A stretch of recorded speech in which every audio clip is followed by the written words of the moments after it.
Assalamualaikum warahmatullahi wabarakatuh. Kami dari kelompok 5 yang beranggotakan saya Dordia Kasubijaya dengan NIM 84. Dan saya Muhammad Faisal, NIM 85. Saya Tobi Fajarianto Binuri Salam, NIM 88. Dan kami sebagai kelompok 5 akan menerangkan tentang bab 5, yaitu tentang supervisi pendidikan. Supervisi pendidikan. Guru sebagai salah satu stakeholder penting dalam pembelajaran juga tidak luput dari masalah mengajar karena dibutuhkan pengalaman, masukan, bantuan guna memecahkan atau memberikan solusi atas persoalan yang dihadapi guru. Pemberian masukan pemecah persoalan dalam lembaga pendidikan atau pembelajaran disebut supervisor. Supervisor lebih banyak mengawasi daripada berbagi ide, pengalaman, atau pencarian solusi, membantu guru dalam memperbaiki cara mengajarnya. Pekerjaan supervisi seharusnya dilakukan oleh para profesional dan kompeten, serta mempunyai visi lebih luas memperbaiki pengajaran. Supervisi berasal dari dua kata, yaitu super dan vision. Super diartikan kelebihan, orang yang memiliki kelebihan. Vision diartikan sebagai pandangan jauh ke depan. Supervisi secara harfiah diartikan sebagai kelebihan yang dimiliki orang untuk melihat jauh ke depan. Kegiatan supervisi selalu dilakukan di setiap lembaga atau organisasi yang bertujuan untuk menciptakan kondisi kerja dan membentuk perilaku anggota organisasi sesuai dengan norma dan budaya organisasi bagi kepentingan dan tujuan organisasi. Perhatian utama supervisi pendidikan adalah masalah mutu pengajaran dan upaya perbaikannya dengan mengacu kepada misi utama organisasi pendidikan. Terdapat beberapa istilah yang sering digunakan dalam dan mirip dengan supervisi, kadang disamakan, yaitu pengawasan, pemeriksaan, dan inspeksi. Inti dari berbagai pengertian tentang supervisi pendidikan ialah usaha meningkatkan kompetensi dan kemampuan profesional guru dalam upaya mewujudkan proses pembelajaran yang lebih baik melalui cara mengajar yang lebih baik, yang akhirnya berdampak kepada peningkatan hasil belajar peserta didik. Kaleidoskop supervisi pendidikan. Perkembangan supervisi ialah seiring dengan perkembangan pendidikan pada umumnya. Pada masa awal muncul sistem sekolah pada tahun 500 sebelum Masehi yang didasari pemikiran akan pentingnya pendidikan bagi kemajuan bangsa dan negaranya, serta supervisor yang disebut paidonomos. Terdapat dua supervisi pada zaman ini, yaitu supervisi dari pihak negara dan dari pihak agama. Peran supervisi pada masa ini hanya sebagai alat pencatat bagi kepentingan atasannya. Tugas supervisor adalah mengkontrol sekolah apakah sekolah ia sudah melaksanakan aturan dan standar itu atau belum. Eksplorasi Wijono 1989-171 menunjukkan bahwa dinamika supervisi pendidikan mengalami maju mundur antara peranan dan fungsi supervisi yang berorientasi pada guru, teacher oriented, ke yang berorientasi pada administrasi oriented. Para supervisor lebih banyak menghabiskan waktunya untuk membantu guru mengembangkan dirinya sebagai pengajar daripada menetapkan nilai penampilan guru. Peran dan fungsi supervisor terus berkembang dan berevolusi dari tahun ke tahun, dari bentuk yang sangat instruktif, inspeksi, demokratif, sampai partisipatif. Seorang supervisor harus memiliki kompetensi, kepribadian manajerial, akademik, evaluasi, pendidikan, penelitian, pengembangan, dan sosial. Secara regulatif, supervisi pendidikan diatur dalam Permendikbud nomor 12 tahun 2007 tentang standar pengawas sekolah atau madrasah.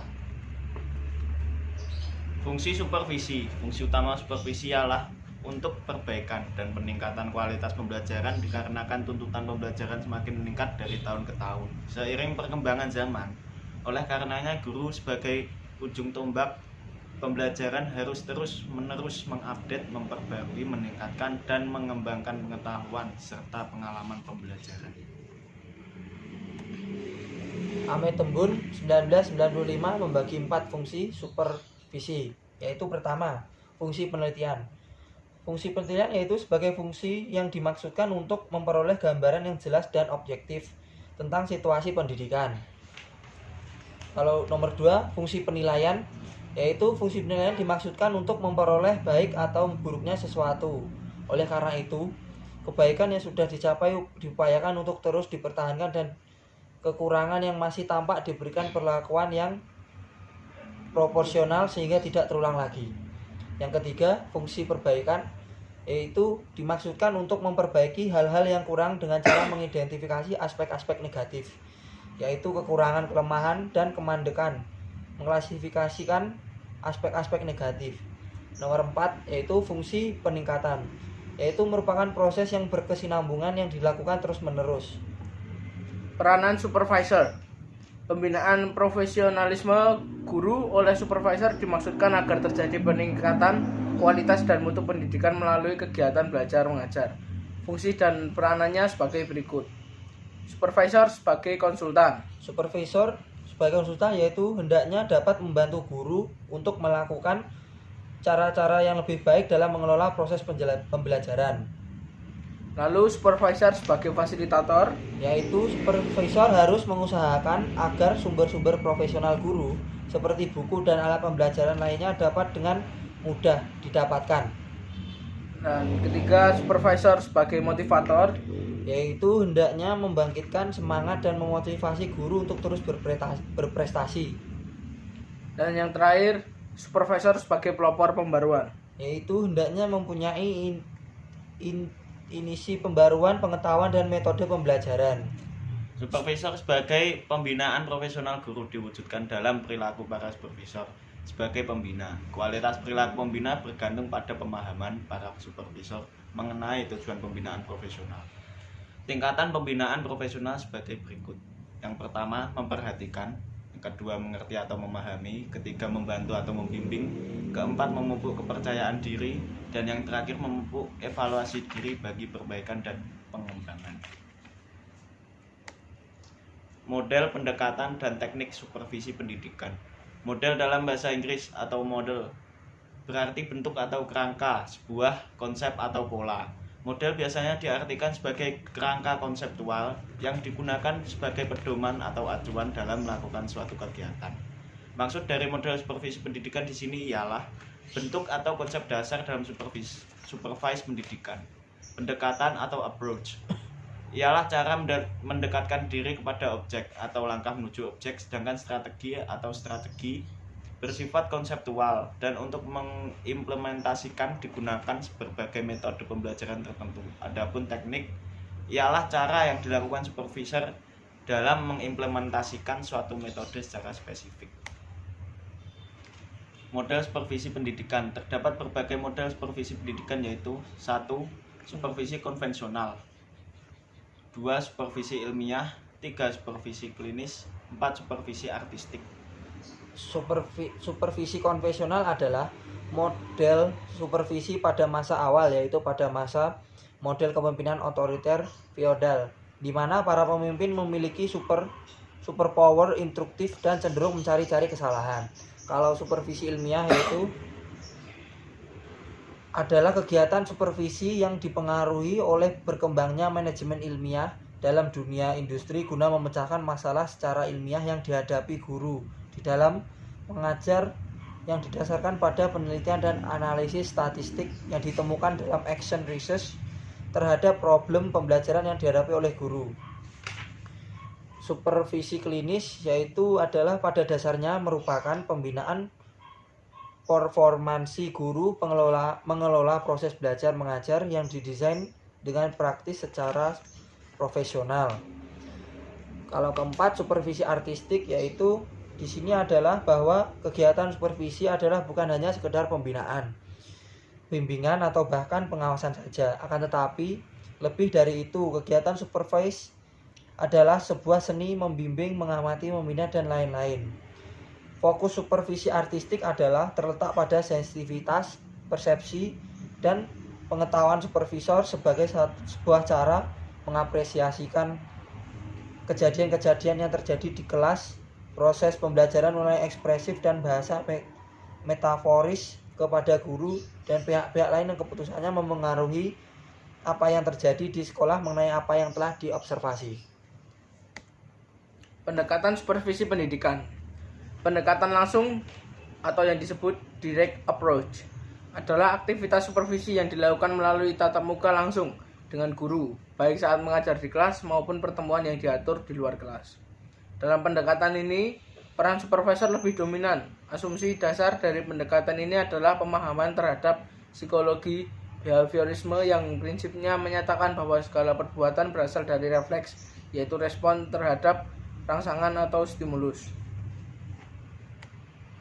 Pendekatan tidak langsung atau yang disebut indirect approach. Supervisi tidak langsung adalah pengawasan yang dilakukan melalui berbagai fasilitas media pengawasan seperti rapat, media terbitan, penataran, dan pelatihan. Ini juga bermaksud untuk meningkatkan profesionalisme guru. Psikologi humanistik adalah pendekatan psikologi yang menekankan pada kehendak bebas, pertumbuhan pribadi, kegembiraan, keberhasilan dalam merealisasikan potensi, dan keunikan manusia, dan lain-lain. Pendekatan kolaboratif atau collaborative approach.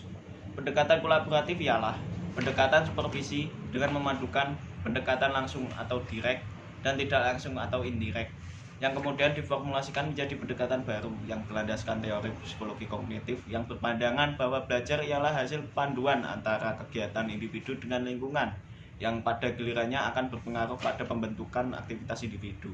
Pada pendekatan ini, supervisor dan pihak-pihak yang terlibat dalam kegiatan supervise secara bersama merumuskan, membuat, menentukan proses, dan kriteria dalam memecahkan persoalan yang dihadapi. Pendekatan ini dapat disebut juga dengan pendekatan partisipatif atau participatory approach. Teknik-teknik supervisi dibagi menjadi dua macam, yaitu individu dan kelompok. Teknik individu meliputi kunjungan kelas. Kunjungan kelas, ya ini teknik ini dimaksudkan untuk melihat teknik individu melihat langsung proses pembelajaran yang dilakukan oleh guru. Yang kedua adalah observasi kelas. Observasi kelas yaitu sebuah teknik ini dilakukan untuk mencermati situasi, kejadian, atau hal-hal yang sedang berlangsung di dalam kelas. Yang ketiga ialah wawancara interview. Teknik ini dimaksudkan untuk mengetahui jawaban secara langsung dari supervisor. Yang keempat adalah kunjungan antar kelas. Teknik ini dimaksudkan untuk mengetahui dan merasakan pengalaman proses pembelajaran di kelas lain. Yang kelima adalah penilaian diri sendiri atau self-evaluation. Teknik ini dimaksudkan untuk mengetahui informasi secara objektif kepada guru tentang peranannya di dalam kelas dalam proses pembelajaran. Dan yang terakhir adalah penilaian teman sejawat. Teknik ini dimaksudkan untuk mendapatkan informasi secara objektif mengenai proses pembelajaran dan dapat menjadi bahan sharing pengalaman antar guru untuk memperbaiki kualitas dan mutu pembelajaran. Teknik kelompok meliputi 1. Pertemuan meeting. Dalam teknik ini, seorang supervisor dapat memberikan arahan-arahan dalam sebuah pertemuan atau rapat kepada pihak-pihak yang berkepentingan. Yang kedua, diskusi kelompok atau group discussion. Dengan mengumpulkan berbagai pihak, kemudian didiskusikan berbagai persoalan yang dihadapi dalam proses pembelajaran. Yang ketiga ialah diskusi kelompok terfokus atau focus group discussion. Pada teknik ini memfokuskan pada persoalan yang dihadapi dan semua yang hadir pada forum ini dipandang memiliki kapasitas, keahlian, dan kepakaran yang sama. Yang keempat ialah penataran atau in-service training. Teknik ini termasuk dalam pelatihan yang dilaksanakan dalam pelaksanaan pekerjaan seseorang. Yang kelima ialah seminar, lokakarya, atau workshop.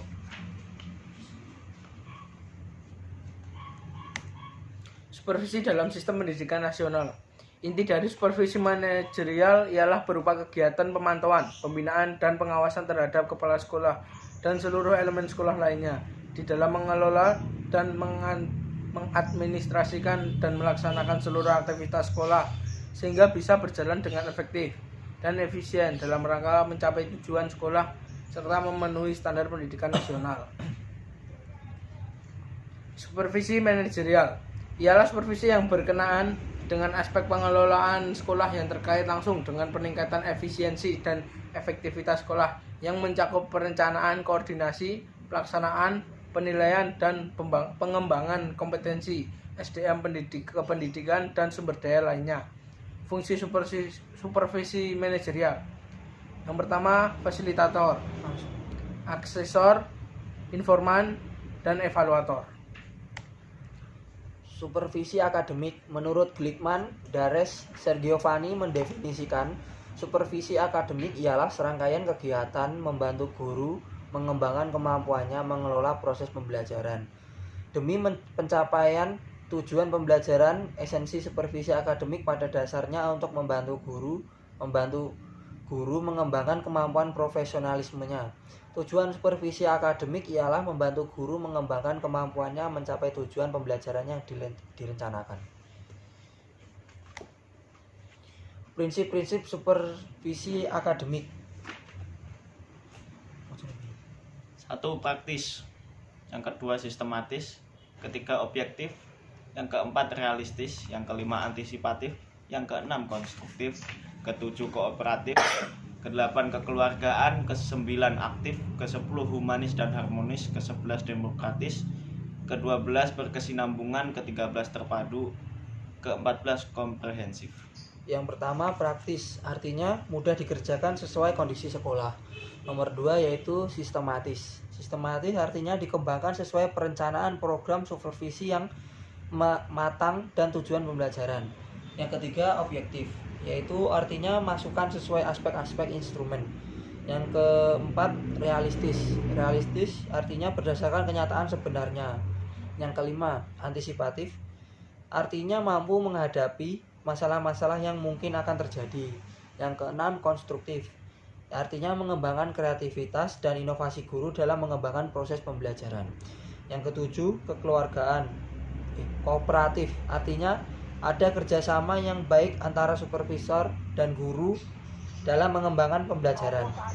Yang ketujuh kekeluargaan, artinya mempertimbangkan saling asih dan asuh dalam mengembangkan pembelajaran. Selanjutnya yaitu aktif, artinya guru dan supervisor harus aktif berpartisipasi.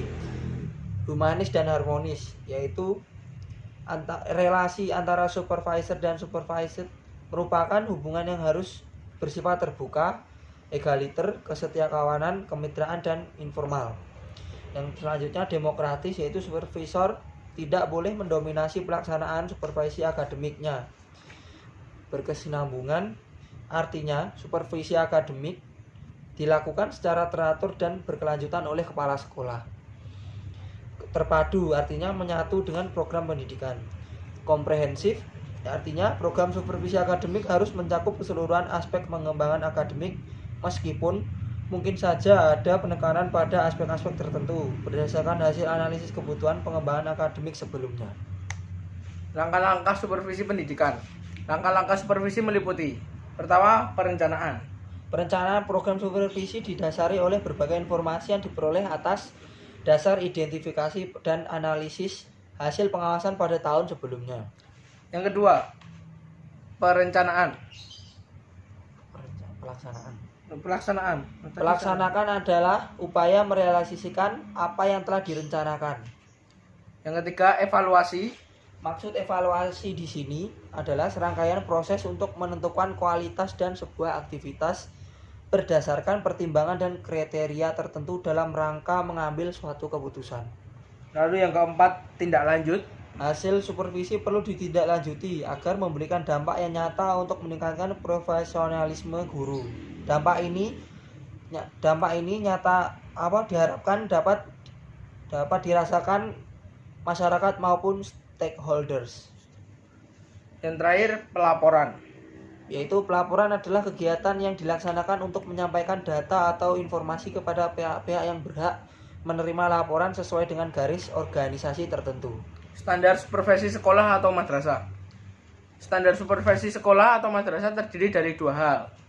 Yang pertama, standar kualifikasi supervisi. Standar kualifikasi supervisi terdapat dua, yaitu kualifikasi pengawas TK dan SDMI. Yang selanjutnya, kualifikasi pengawas SMP atau MTS dan SMA atau MA serta SMK atau MAK. Lalu standar kompetensi supervisi, yaitu terdiri dari 6 kompetensi. Yang pertama, kompetensi kepribadian. Yang kedua, kompetensi supervisi manajerial. Yang ketiga, kompetensi supervisi akademik. Yang keempat, kompetensi evaluasi pendidikan. Yang kelima, kompetensi penelitian pengembangan. Yang terakhir, nomor 6, kompetensi sosial.